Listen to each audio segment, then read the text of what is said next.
दोस्तों, एक बार फिर स्वागत है आपका हमारे YouTube चैनल में, जिसमें आज आपके लिए लेके आए हैं दिल्ली सल्तनत के इतिहास के कुछ महत्वपूर्ण प्रश्न का भाग 4, जो कि पिछली परीक्षाओं पर आधारित प्रश्न है।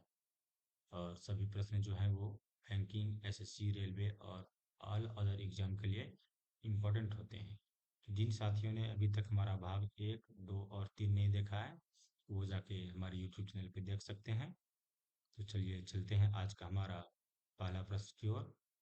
आज का हमारा पहला प्रश्न है, निम्नलिखित में से किस शासक ने दीवान ए अमीर को ही विभाग की स्थापना की थी? देखिए, ये सही प्रश्न जो है वो यूपी ROA RO 3 में सफर में पूछा गया है। तो चलिए देखते हैं इसका आंसर क्या हो जाएगा। इसका हो जाएगा ऑप्शन सी, मोहम्मद बिन तुगलक। दीवान ए अमीर कोही का स्थापना क्या था? मोहम्मद बिन तुगलक ने। चलिए चलते हैं दूसरा प्रश्न की ओर। दूसरा प्रश्न है, निम्न में से कौन सा शरिया द्वारा स्वीकृत नहीं था? शरिया द्वारा स्वीकृत नहीं था कौन सा? निजी कर, गैर मुस्लिम कर, व्यवसाय कर या विवाह कर? इसका हो जाएगा विवाह कर। ऑप्शन नंबर डी हो जाएगा विवाह कर।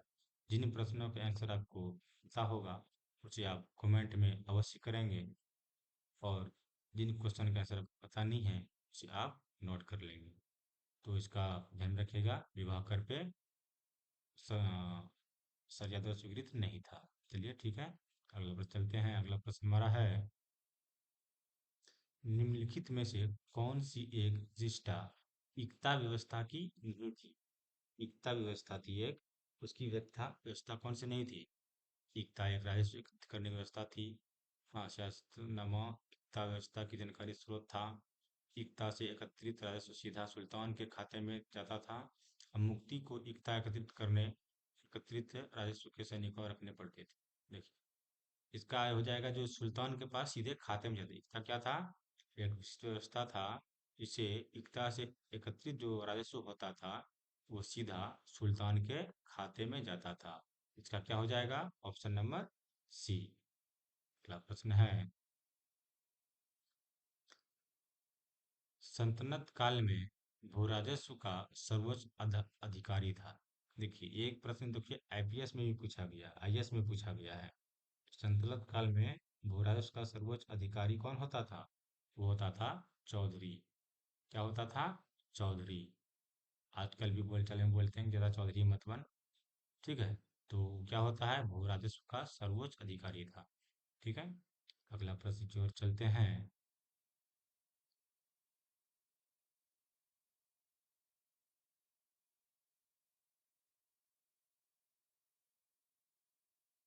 अगला प्रश्न की ओर चलते हैं। अगला प्रश्न हमारा है, बरीद किसे कहते हैं?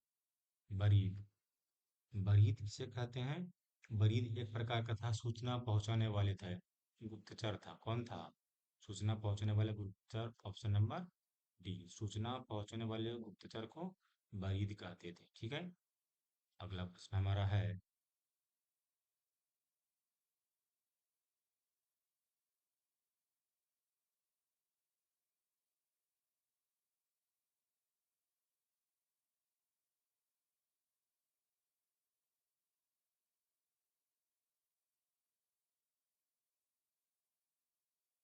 जवाबित का संबंध किससे था?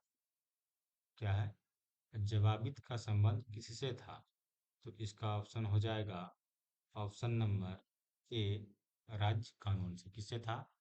राज्य कानून से था। किससे था? राज्य कानून से। ऑप्शन नंबर एक। ठीक है, अगला प्रश्न की ओर चलते हैं। अगला प्रश्न हमारा है, हदीस है एक, हदीस क्या? कि हदीस एक इस्लामिक कानून होता था। ठीक है, तो सीधा है, हदीस एक इस्लामिक कानून है। ऑप्शन नंबर एक। अगला प्रश्न चलते हैं। अगला प्रश्न है हमारा, भूमि नापने के लिए दिल्ली सल्तनत काल में कौन सा मापक प्रयोग में लाया जाता था? दिल्ली सल्तनत का जब काल आया, उस टाइम भूमि को नापने के लिए मसहत नाम का एक प्रणाली था जिसे मापते थे मसहत से। क्या? ऑप्शन नंबर सी, मसहत। अगला प्रश्न पे चलते हैं। अगला प्रश्न हमारा है, सल्तनत काल में फवाजिल का अर्थ क्या था? देखिए ये प्रश्न जो है आईएएस में पूछा गया है 98 में। और ये प्रश्न, ऐसे प्रश्न जो है बार बार रिपीट करते हैं। तो क्या बोल रहा है? फवाजिल। फवाजिल मतलब क्या होता है? ये इक़्तादारों द्वारा सरकारी खजाना में जमा की जाने वाली अतिरिक्त राशि हुआ करती थी। क्या होती थी? अतिरिक्त राशि जमा करने वाला। तो ऑप्शन नंबर सी बन रहा है इसका सटीक आंसर। तो इसका नोट कर लेंगे, सी नंबर। अगला प्रश्न चलते हैं। अगला प्रश्न हमारा है, किसके सिक्कों पर बगदाद के अंतिम खलीफा सर्वप्रथम अंकित हुआ था? बगदाद के अंतिम खलीफा वो था अलाउद्दीन मसूद शाह के पास। तो option number D, Alauddin Masud Shah. अगला नंबर है, प्रश्न है, ससगनी चांद का एक छोटा सिक्का होता था। ससगनी था वो चांदी का, सॉरी चांदी का एक छोटा सिक्का होता था जो बराबर था। इसके ससगनी जो था वो लगभग लगभग 6 जीतल के बराबर था। क्या कितने जीतल के बराबर था? 6 जीतल के बराबर था। ठीक है। जो प्राचीन काल में सिक्कों का प्रचलन हुआ था, जीतल, ससगनी और भी बहुत प्रकार के सिक्के थे जो कि आगे आपको मिल सकता है। तो ससगनी जो था वो 6 जीतल के बराबर था। ठीक है। अगला प्रश्न पे चलते हैं।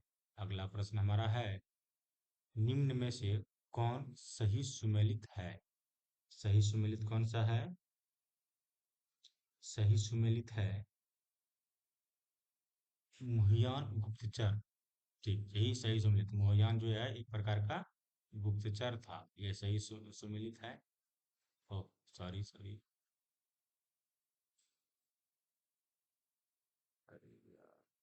मिस्टेक हो रहा है। मुहियान, मुहियान जो था एक प्रकार क्या था वो? गुप्तचर था। तो ऑप्शन नंबर हो जाएगा एक। ऑप्शन नंबर क्या हो जाएगा? ऑप्शन नंबर ए। ठीक है। अगला प्रश्न चलते हैं। अगला प्रश्न हमारा है,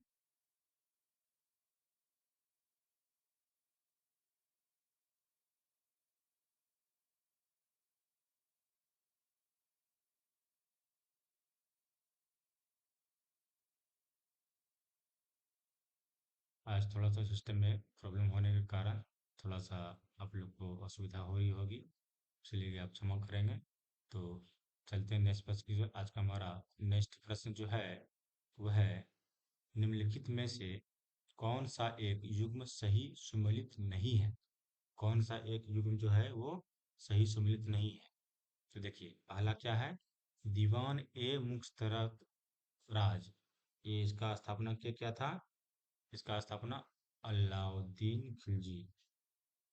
ठीक है। अगला प्रश्न देखते हैं, दीवान ए अमीर को ही ये क्या था? मोहम्मद बिन तुगलक। ये भी सही है। दीवान ए खैरात फिरोज शाह तुगलक। तो दीवान ए, देखिए ऑप्शन नंबर डी सही होना, जब तीन सही नहीं है तो ऑप्शन नंबर चार सही होगा ही। हाँ, तो ये सही सुमेलित नहीं है। क्या है? दीवान ए रियासत, ये बलबन ने नहीं किया था। ठीक है। अगला प्रश्न में चलते हैं। अगला प्रश्न हमारा है, निम्नलिखित में से कौन सा सही सुमेलित नहीं है? देखिए सुमेलित करने वाला क्वेश्चन भी हमेशा अक्सर एग्जाम में पूछे जाते हैं, तो आप इसे भी बेकार का नहीं समझेंगे। ठीक है। देखिए यूपी पीसीएस में पूछा गया है, 19 में पूछा गया है, करंट का क्वेश्चन दिख रहा है। तो यह दाम है, वो ताम्र की मुद्रा होती थी। उसके बाद देसाई है, वो राजस्व अधिकारी था। और जो दीवान है प्रांतीय राजस्व का प्रमुख था। ठीक है। जरीब है, जरीब एक प्रकार का कर, जरीब एक प्रकार का कर नहीं था। ठीक है। जरीब जो था एक प्रकार का खेत मापने या एक प्रकार का मापक था, खेत या जमीन मापने का कोई क्या बोलते हैं पैमाना था। ठीक है। तो अगला प्रश्न चलते हैं। अगला प्रश्न हमारा है, आज थोड़ा बहुत ज़्यादा मिस्टेक हो रहा है तो आप इसे इग्नोर करेंगे, क्षमा करेंगे। आप सिर्फ क्वेश्चन और आंसर पे ध्यान देंगे। तो इसका आंसर था जरीब। ठीक है, ऑप्शन नंबर डी। चलिए अगला प्रश्न चलते हैं। अगला प्रश्न हमारा है, निम्नलिखित में से किस सुल्तान ने कुतुब मीनार की पांचवी मंजिल का निर्माण कराया था? कुतुब मीनार का जो पांचवा मंजिल था वो फिरोज शाह तुगलक ने कराया था। हमेशा इसको ध्यान में रखेंगे। कुतुबुद्दीन ऐबक तो नहीं मारेंगे, समझ में आता है, लेकिन बहुत से लोग हैं जो इल्तुतमिश मार देंगे, जो कुतुबुद्दीन ऐबक का दामाद था। इसी ही कुतुब मीनार का संपूर्ण निर्माण का श्रेय आता है, लेकिन जो पांचवी मंजिल की निर्माण है वो फिरोज शाह तुगलक ने कराया था। इसे आप जरूर नोट कर लेंगे, ऑप्शन नंबर सी। ठीक है, अगला प्रश्न चलते हैं। अगला प्रश्न हमारा है, अढ़ाई दिन का झोपड़ा क्या है? अढ़ाई दिन का झोपड़ा जो वो एक प्रकार का क्या है, वो मस्जिद है। लोग इसे ही देखने के लिए या घूमने के लिए जाते। जो मस्जिद है वो अजमेर राजस्थान में स्थित है। अढ़ाई दिन का झोपड़ा लोग टूरिस्ट प्लेस के लिए घूमने भी जाते हैं। ठीक है, अगला प्रश्न भी चलते हैं। अगला प्रश्न हमारा है, निम्नलिखित में से किसने कुतुब मीनार के निर्माण में योगदान नहीं दिया था? देखिए, कुतुबुद्दीन ऐबक जो नींव डाला था, इल्तुतमिश जो बचे हुए काम को पूरा करवाया था, और फिरोज शाह तुगलक जिन्होंने पांचवी मंजिल का निर्माण करवाया था। किसने योगदान नहीं दिया था? अलाउद्दीन खिलजी ने योगदान नहीं दिया था। किसने नहीं दिया था? अलाउद्दीन खिलजी ने, ऑप्शन नंबर सी। ठीक है, अगला प्रश्न चलते हैं। अगला प्रश्न हमारा है, अलाउद्दीन खिलजी ने निम्नलिखित में से किसका निर्माण करवाया था? अलाउद्दीन खिलजी जो शासन में था, तो उन्होंने अलाई दरवाजा का निर्माण करवाया था। क्या कराया था? Alai Darwaza, option number A. Option number A, Alai Darwaza. ठीक है, ध्यान में रखेंगे। अगला प्रश्न हमारा है, भारत में प्रथम मकबरा जो शुद्ध इस्लामी शैली में निर्मित हुआ था। शुद्ध इस्लामी शैली में बलबन का मकबरा हुआ था। Balban, option number B. Balban का मकबरा जो था वो शुद्ध इस्लामी शैली में निर्मित हुआ था। ठीक है, अगला प्रश्न की चलते हैं। अगला प्रश्न हमारा है, निम्नलिखित में से किस शासक ने जहांपनाह का निर्माण और जहांपनाह का निर्माण कराया था, जो कि दिल्ली का चौथा नगर था? जहांपनाह नगर दिल्ली का चौथा नगर था, वो मोहम्मद बिन तुगलक ने कराया था। किसने कराया था? मोहम्मद बिन तुगलक ने, ऑप्शन नंबर सी। अगला प्रश्न चलते हैं। अगला प्रश्न हमारा है, निम्नलिखित में से कौन सा एक अष्टभुजीय मकबरा, अष्टभुजाकार मकबरा जो वो सिकंदर लोदी का मकबरा है? कैसा है? अष्टभुजाकार, ऑप्शन नंबर ए। ठीक है, तो ध्यान में रखेंगे। अगला प्रश्न हमारा है, चित्तौड़ का कीर्ति स्तंभ, चित्तौड़ का जो कीर्ति स्तंभ था वो क्या बोल रहा है, शासन का, किसके शासनकाल में बना था? तो ये बना था राणा कुंभा के। किसका है? चित्तौड़ का कीर्ति स्तंभ राणा कुंभा का, राणा कुंभा से संबंधित है। ठीक, ऐसे बोलते हैं इसको। अगला प्रश्न हमारा है, निम्नलिखित में से कौन सा एक सुमेलित नहीं है? कौन सुमेलित नहीं है? अजमेर, कुवत, उल इस्लाम। और अगला है मालवा जहाज महल। उसका बाद है, अच्छा इसमें थोड़ा सा उल्टा हो गया है। बी नंबर ऑप्शन यहाँ पे है, जौनपुर अटाला मस्जिद और गुलबर्ग जामा मस्जिद। इसमें आप थोड़ा सा अपना भी दिमाग लगाएंगे, इसका आंसर हो जाएगा, ये तो कुव्वत उल इस्लाम जो है वो दिल्ली में स्थित है। कहाँ पे स्थित है? दिल्ली में। अजमेर गलत दिया गया है। ठीक है, मालवा जहाज महल मालवा में है, जौनपुर में अटला मस्जिद है और गुलबर्ग में जामा मस्जिद। ठीक है, तो इसका ऑप्शन हो जाएगा ए नंबर। इसे ऐसे प्रश्न भी आपको याद रखने हैं। तो इसमें जैसे पता है कि दिल्ली में कुव्वत उल इस्लाम है, तो ये सम्मिलित नहीं है। ठीक है, तो चलते हैं। तो हमारा आज का ये सेशन यानी भाग 4 यहीं पे समाप्त होता है। आ, आप ऐसे ही वीडियो पाने के लिए हमारे चैनल को सब्सक्राइब करें, लाइक करें, कमेंट करें और अपने दोस्तों के साथ शेयर भी करें। और कमेंट करके अवश्य बताएं कि हमारा ये वीडियो क्लास आपको कैसा लगता है, ताकि इससे हमारा भी मोटिवेशन बनता रहे। धन्यवाद।